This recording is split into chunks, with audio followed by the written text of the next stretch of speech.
மலரம்மா சமையல் சேனல் இன்றைக்கி வந்து பார்த்திங்கன்னா இட்லிக்கு ஒரு சூப்பரான தக்காளி சாம்பார் தான் செய்ய போகிறோம். இந்த சாம்பார் எப்படி செய்யுதுன்னு பார்க்கலாம் வாங்க. தக்காளி சாம்பாருக்கு நான் ஒரு பெரிய தக்காளி 3 தக்காளி எடுத்து வச்சுருக்கிறேன். ஒரு பெரிய வெங்காயம் 1-2 கட் பண்ணிக்கிட்டேன். ஒரு 10 பல் பூண்டு, 4 பச்சை மிளகாய். இது எல்லாம் சேர்த்து குக்கரில் வேக வச்சுக்கலாம். வெங்காயம், பூண்டு, பச்சை மிளகாய், தக்காளி வந்து ஒரு 2-3 துண்டாக கட் பண்ணி போட்டுக்குங்க. மஞ்சள் தூள் கொஞ்சம், சீரகம் ஒரு 1/4 ஸ்பூன், வெந்தயம் ஒரு கொஞ்சமாக வரும், தண்ணி தேவையான அளவுக்கு ஊற்றிக்கலாம். குக்கர் மூடி போட்டு மூடிடலாம். ஒரு 2 விசில் வந்தோடனே நம்ம ஸ்டவ் ஆஃப் பண்ணிடலாம். குக்கர் வெயிட் குறைஞ்சிடுச்சு. குக்கர் மூடி எடுத்துக்கலாம். பாருங்கள், எல்லாமே நல்லா வெந்துடுச்சு. தக்காளியோட அந்த மேல் தோல் மட்டும் நம்ம எடுத்துடலாம். இந்த மாதிரி தக்காளியோட தோல் மட்டும் எடுத்துட்டு நம்ம மத்தில் வச்சு கடைஞ்சி எடுத்துக்கலாம். ஸ்டவ் பற்ற வச்சு கடாயை வச்சுட்டேன். கடாயை நல்லா சூடேறிடுச்சு. இப்போ எண்ணெய் சேர்த்துக்கிறேன். எண்ணெய் நல்லா காயட்டும். எண்ணெய் காஞ்சிடுச்சு. கடுகு, சீரகம் கொஞ்சம், வெந்தயம் ஒரு 4 சேர்த்துக்கிறேன்.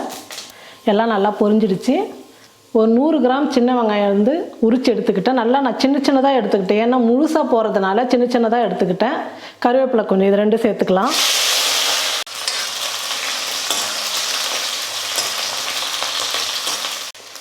பாருங்கள், வெங்காயம் வந்து நல்லா வதங்கிடுச்சு. பெருங்காயத்தூள் ஒரு 1/4 ஸ்பூன் சேர்த்துக்கிறேன். நம்ம வந்து தக்காளி கூடவே வந்து பச்சை மிளகாய் வந்து வேக வச்சுட்டோம். அதனால் வெறும் சாம்பார் பொடி மட்டும் சேர்த்துக்கிறேன். நான் மிளகாத்தூள்லாம் சேர்த்துக்கல. 1 ஸ்பூன் சாம்பார் பொடி சேர்த்துக்கிறேன். இந்த சாம்பாருக்கு தேவையான அளவுக்கு உப்பு சேர்த்துக்கலாம். ஸ்டவ் குறைச்சி வச்சுட்டு சாம்பார் பொடி போட்டதுக்கப்புறம் கொஞ்சம் அப்படி கலக்கி கொடுத்துருங்க. நம்ம வேக வச்ச தக்காளியெல்லாம் வந்து நான் பருப்பு சட்டியில் போட்டு கடைஞ்சிக்கிட்டேன். இந்த மாதிரி 1-2 இருக்கணும் தக்காளி சாம்பாருக்கு. நம்ம மிக்சியில் போட்டு நைஸாக அரைச்சிட்டா அது வந்து ஒரு தொக்கு மாதிரி ஆகிடும். இந்த மாதிரி 1-2 தான் தக்காளியோட அந்த வெங்காயம் எல்லாம் சேர்த்து நம்ம இட்லி சாப்பிடும்போது ரொம்ப சூப்பராக இருக்கும் இந்த தக்காளி சாம்பார். அந்த மாதிரி நான் கடைஞ்சி எடுத்துக்கிட்டேன். இப்போ கடைஞ்சதை தாளிப்போட சேர்த்துக்கலாம். நான் ஒரு 1/2 ஸ்பூன் சர்க்கரை சேர்த்துக்கிறேன். இட்லி சாம்பாருக்கெலாம் நீங்கள் ஸ்வீட் கொஞ்சம் சேர்க்கும் போது ரொம்ப சூப்பராக இருக்கும் டேஸ்ட்டு. நீங்கள் வெள்ளம் இருந்தாலும் சின்னதாக ஒரு துண்டு போட்டுங்க. அப்படி இல்லைன்னா சர்க்கரை ஒரு 1/2 ஸ்பூன் சேர்த்துங்க. ஒரு 10 நிமிஷம் சாம்பார் நல்லா கொதிக்கட்டும்.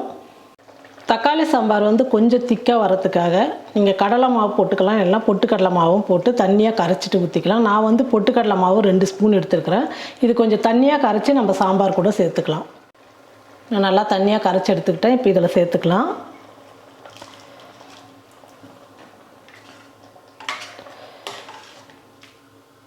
பொட்டுக்கடலை மாவு சேர்த்ததுக்கப்புறம் ஒரு 2 நிமிஷம் கொதிச்சா போதும்.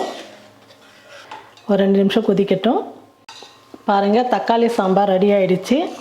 சூப்பராக இருக்கும் இந்த தக்காளி சாம்பார். இட்லியில் வந்து நிறையா ஊற்றி தொட்டு சாப்பிடும் போது, இன்னும் இட்லியோட பிசைஞ்சு சாப்பிடும் போது அவ்வளோ டேஸ்ட்டாக அவ்வளோ நல்லாயிருக்கும்.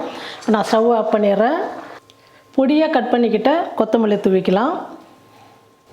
ரொம்ப சிம்பிளான, ரொம்ப ஈஸியாக சீக்கிரமாக செய்யக்கூடிய ஒரு சூப்பரான இட்லி சாம்பார் தான் இந்த தக்காளி சாம்பார். நீங்களும் உங்கள் வீட்டில் வெறும் தக்காளி இருக்கா, உடனே டக்குன்னு இட்லிக்கு எதுவுமே இல்லைன்னு யோசிக்காமல் தக்காளி சாம்பார் செஞ்சு கொடுத்தீங்கன்னா ரொம்ப விரும்பி சாப்பிடுவாங்க. சூப்பராக இருக்கும் இந்த சாம்பார். நீங்களும் செஞ்சு பாருங்கள். செஞ்சு பார்த்துட்டு எப்படி இருக்குன்னு சொல்லிட்டு மறக்காமல் கமெண்ட் பண்ணுங்கள், ஷேர் பண்ணுங்கள். நன்றி.